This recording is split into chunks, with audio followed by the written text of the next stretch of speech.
In this lesson, we're going to learn about experimental probability. So if we have a problem like this one that says, Natasha had baked 6 cookies over the past few weeks. Out of those 6 cookies, 2 of them had sprinkles. If the next time Natasha bakes, she bakes 9 cookies, how many of them would have sprinkles? So let's review this. Step 1. For this problem, we need to understand experimental probability. So, experimental probability is the number of times an event occurs out of the total number of trials. So, let's write the experimental probability for the first case. So, in the first case, the probability of cookies with sprinkles will be the number of those cookies over the total number of cookies. So she baked 6, 2 of them had sprinkles. So then the probability of a sprinkle cookie is 2 over 6, right? 2 out of 6 of them would have sprinkles.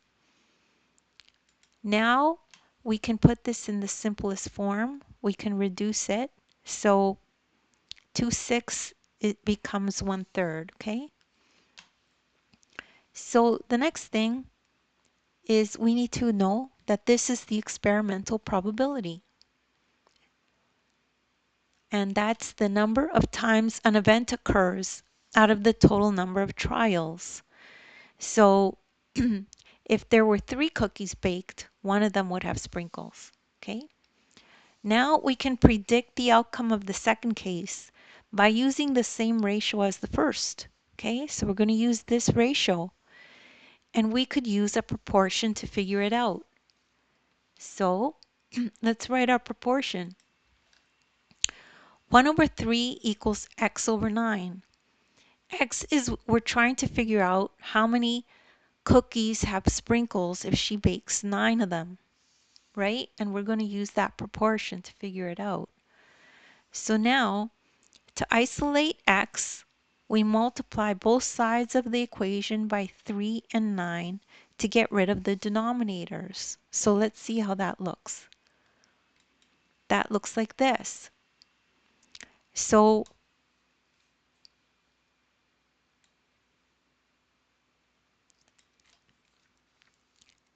we take this, multiply it 3 times 9. We take this and multiply it by 3 times 9.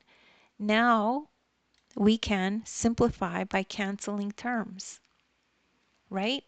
So on this side, we can get rid of the 3's, and on this side, we could get rid of the 9's because they cancel each other out. 9 over 9 is the same as 1. 3 over 3 is the same as 1. So now we're left with 9 equals 3x, okay? So now we divide both sides by 3 to isolate x completely.